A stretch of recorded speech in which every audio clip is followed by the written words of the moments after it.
Good morning, everybody. So I've been seeing some comments made online on Instagram, on Facebook, and even a few places on YouTube where they're saying that you cannot go low carb and low fat at the same time. And I'm here to challenge that assumption because I had to start going low fat years ago because I had a severely blocked artery. It's just a little bit blocked now, thank goodness, but it was severely blocked at one time. So that's how I got into the going as low fat as possible.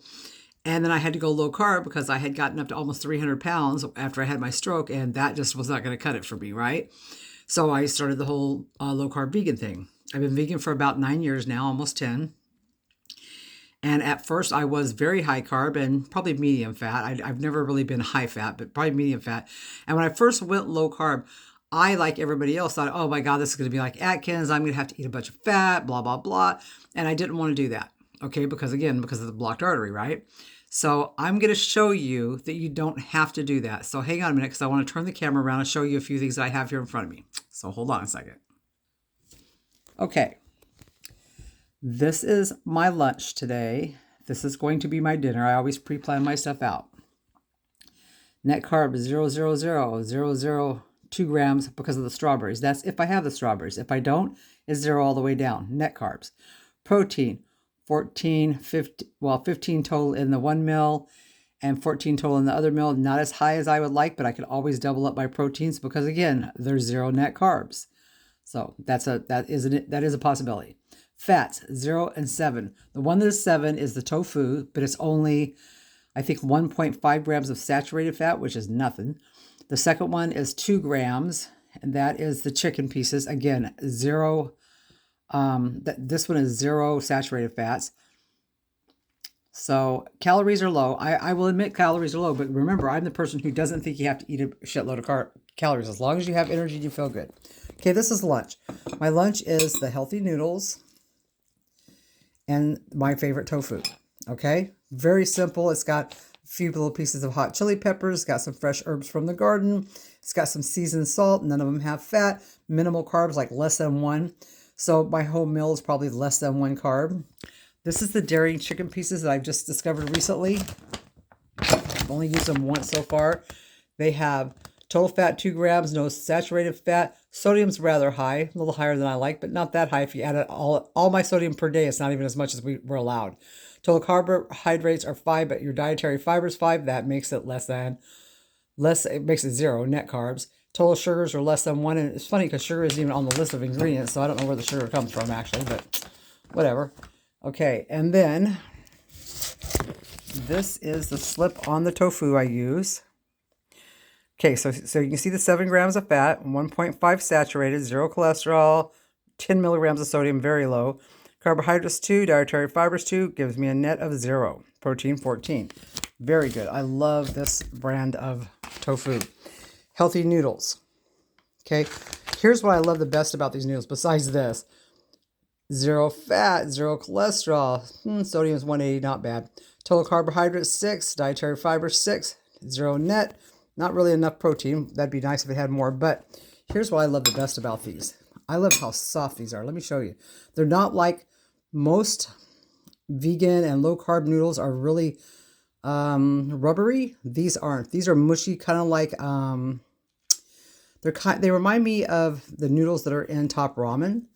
And this is really good if you want to add soy sauce and more water, make more liquid, because it comes out just like a ramen style soup. So, and if you need more flavor in your foods, get you some garden veggie little cube thingies. These are 1.5 grams of fat, 0.5 saturated, not enough to worry about. Total carbohydrates. Okay, sodium is 930, so I don't use these often, and when I do, I mix it with a full cup of water, and I only use a little bit of the actual liquid. It's less than 1 gram of carbohydrates. Protein is less than 1 gram also. But I mean, and you can see mine aren't even open, so I haven't even used them.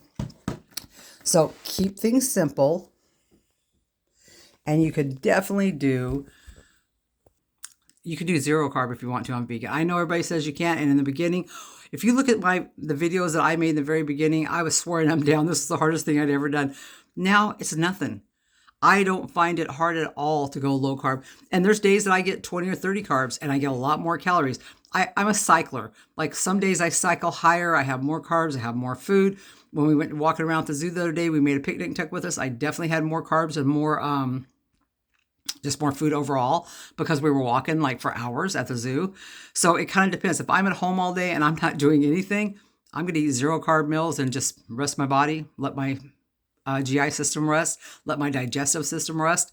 So kind of play it day by what you're doing. Use what you're doing as the basis for how much you're going to eat that day, what meals you're going to eat that day, how many meals you're going to eat that day. I for years now, I've done the intermittent fasting. I've just lately kind of backed off a little bit on that because I have discovered that for my age, intermittent fasting every single day is not the best route for me. So sometimes I 12-hour intermittent fast. That's basically my sleeping time, my morning time. Some days I do 16 hours, some days I do 20 hours. It just depends. But cycling is definitely the way to go, guys. Keep your system having to guess. Like, am I getting more food today? Am I getting less food today? What's going on today? Because that is the way. That is the way to keep your weight off and to keep yourself being able to eat. And then if it's a birthday party coming up, or like tonight I'm having a dinner party with a friend, you can eat a few more carbs. You can eat a few more fats. You can eat a few more whatever. But don't fall into the mindset of, if I go low carb, I have to do high fat. If I do low fat, I have to do high carb, because that's not true. It's just not true. Okay. You can do low on both. You can do high on both if you choose to. I can't. I'd be a cow. It just doesn't work for me. But you do not have to up one and lower the other one. You just don't have to do that. And stop worrying about calories. I mean, as long as you've got energy, as long as you're functional, as long as your blood work is good. My blood work, I do it twice a year. It's perfect. If my blood work was to, veer off in some direction, I would self-correct. I'd figure it out. But my blood work has been perfect now for, this is what, my 4th year, going on my 5th year or something like that. My blood work's been perfect the whole time. So, and I do not eat a lot of calories on a regular basis. I eat the amount that I need to function. Okay. So that's all I have to say. Have a good day, everybody. Ciao.